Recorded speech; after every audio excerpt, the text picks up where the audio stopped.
Bharatiya Janata party की मंत्री आदरणीय बहन वासुकी स्वराज जी, हमारे साथी अमित जी, मीडिया के सभी सम्मानित साथियों,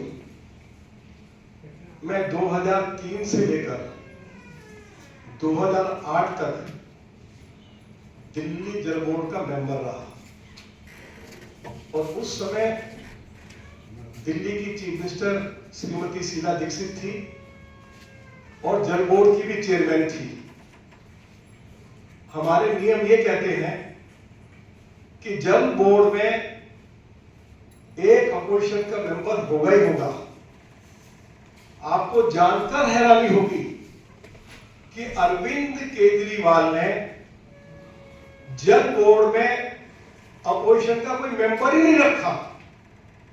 अब उसके पीछे उनकी क्या मंशा रही होगी, आप समझ सकते हैं कि अगर अपोजिशन का मेंबर होगा तो अरविंद केजरीवाल को मनमानी नहीं करने देगा, भ्रष्टाचार नहीं करने देगा। तो मैं अरविंद केजरीवाल से पूछना चाहता हूं कि जब से आप चीफ मिनिस्टर बने हैं, आपकी सरकार ने जल बोर्ड में अपोजिशन के किसी विधायक को मेंबर क्यों नहीं बनाया? 1 जुलाई 2022 को दिल्ली जल बोर्ड की बैठक होती है और बैठक की अध्यक्षता उस समय के डिप्टी चीफ मिनिस्टर और जल बोर्ड के चेयरमैन श्री मनीष सिसोदिया जी ने की। और उस बैठक में डिप्टी चेयरमैन जल बोर्ड सौरभ भारद्वाज उपस्थित थे। इनके एक और विधायक श्री नरेश बालियान उपस्थित थे और बोर्ड में इनके एक और मेंबर हैं श्री शरद कुमार चौहान। उस बोर्ड में निलोठी, पपनकला, नरेला, रोहिणी, केशवपुर और नजफगढ़ में जो एसटीपीएम को अपग्रेडेशन करने का जो कार्य का ठेके का जो काम है वो बोर्ड में लाया गया। जो अनुमानित राशि थी उसके बारे में पहले ही बहुत कुछ बताया जा चुका है कि अनुमानित राशि जो थी वो 1546 करोड़ रुपया थी।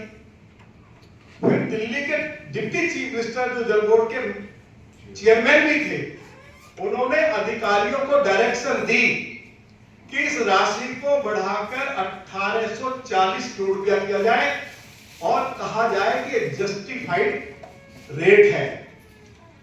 और उसके ऊपर 5% और बढ़ा दिया गया और ये राशि बढ़कर हो गई 1938 करोड़ रुपया।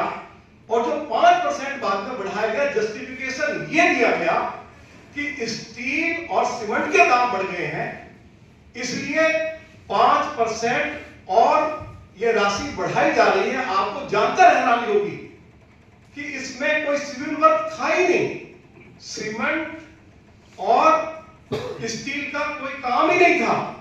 उसके बाद 5% और बढ़ा दिए और ये राशि 1938 करोड़ रुपया हो गई।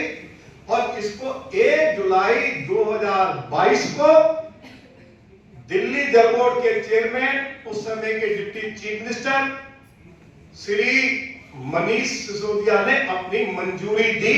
ये कहना कि इसके लिए अधिकारी जिम्मेदार हैं, ये मेरे पास, मैं अभी आपको उपलब्ध कराऊंगा, ये मिनट्स की कॉपी है मेरे पास। जो बैठक हुई है उस बैठक में कौन कौन लोग उपस्थित हैं?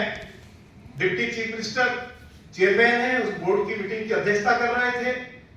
उनके डिप्टी चेयरमैन है सौरभ भारद्वाज जी, उनके सीईओ हैं, उसमें इनके मिस्टर दूसरे जो हमारे एमएलए जो विधायक है वो भी इस बोर्ड की मीटिंग में है। तो ये कहना कि इसके लिए अधिकारी जिम्मेदार हैं, ये सरासर गलत है। आपको जानकर हैरानी होगी कि जब ये घोटाला हुआ, मैंने उसी समय 29 अगस्त 2022 को मैं दिल्ली के ऑनरेबल लेफ्टिनेंट गवर्नर को मिला और मैंने उनको लगभग 36 पेज का एक ज्ञापन सौंपा कि जल बोर्ड में एक बड़ा घोटाला हो गया है, आप कृपया करके इसकी जांच करवा लें।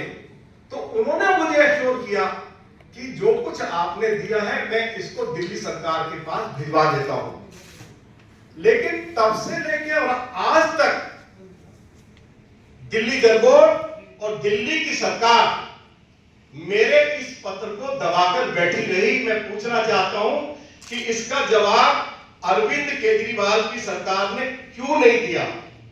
एक बहुत मजेदार बात मैं आपको बताना चाहता हूं कि 10 अक्टूबर 2022 को मेरी शिकायत करने के बाद, मेरी शिकायत तो 29 अगस्त 2022 को हुई है जी को, उसके बाद 10 अगस्त 2022 को फिर जल बोर्ड की बैठक हुई और उस बैठक में नजफगढ़ और केशवपुर के जो एसटीपी है उनका अपग्रेडेशन का जो ठेका था उसको मंजूरी दी गई और वो 567 करोड़ रुपया का था।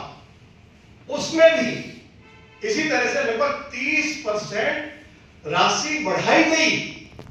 और आपको हैरानी होगी, मैं पूछना चाहता हूं दिल्ली सरकार के आम आदमी पार्टियों के मंत्रियों से, दिल्ली के मुख्यमंत्री से, कि जो कंसर्न अफसर था, जो हेड ऑफ द डिपार्टमेंट था, मेंबर ड्रेनेज, वह 10 अक्टूबर 2022 की मीटिंग में शामिल ही नहीं हुआ और उनकी गैर हाजिरी में इस आइटम को अप्रूव करा दिया गया। तो मैं पूछना चाहता हूं कि अधिकारियों ने फैसला लिया या बोर्ड की मीटिंग की अध्यक्षता कर रहे थे डिप्टी चीफ मिनिस्टर और जल बोर्ड के चेयरमैन मिस्टर मनीष सिसोदिया, और इनके 2 एमएलए बोर्ड की बैठक में उपस्थित थे और इनके डिप्टी चेयरमैन सौरभ भारद्वाज इसमें उपस्थित थे। मैं सवाल करना चाहता हूं कि मेंबर ड्रेनेज जो हेड ऑफ द डिपार्टमेंट था उसकी गैर हाजिरी में ये आइटम कैसे अप्रूव हुई? ये डेफर होनी चाहिए थी, क्योंकि मैं 5 साल तक जल बोर्ड का मेंबर रहा हूं। जब ऐसी कोई आइटम आती है, यदि head of the department board की बैठक में उपस्थित नहीं है तो आइटम डेफर हो जाती है। इसका जवाब अरविंद केजरीवाल की सरकार को देना पड़ेगा।